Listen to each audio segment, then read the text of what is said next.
Hey, this is Russ Andersson.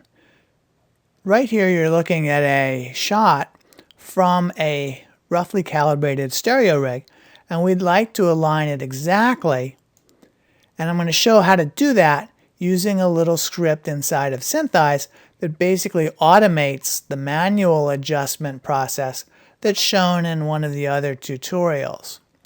So to do this, I'm going to set up a couple of trackers on some features here that I can find in both of these images. And I don't have to track these trackers through the entire shot. I've just picked out one particular frame that I'm going to use as the basis for the alignment.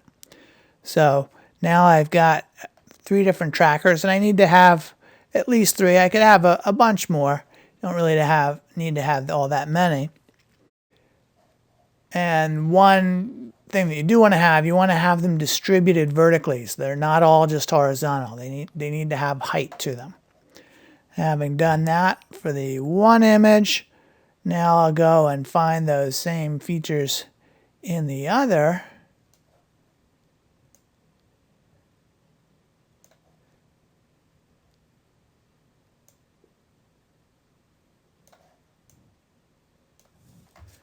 Just lock these up also.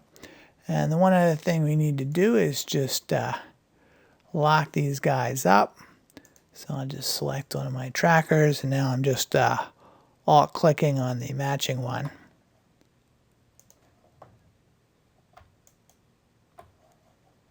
You can see if you look really carefully that it flashes. If I hit the beep, I haven't hit it.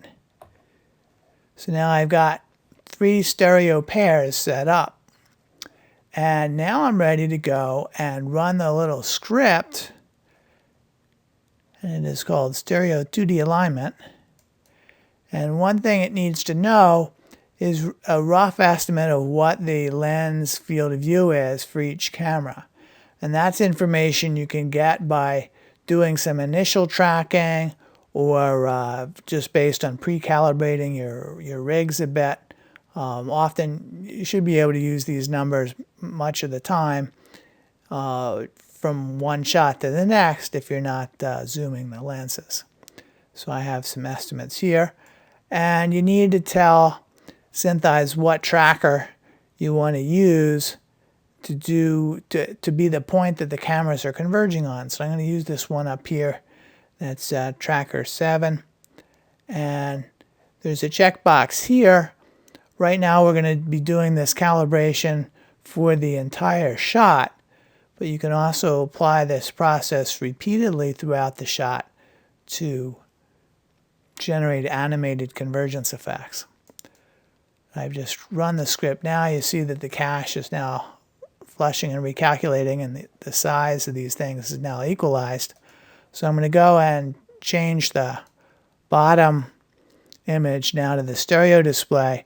And if you look, you'll see that that one tracker that I selected to be the convergence point, has no disparity to it.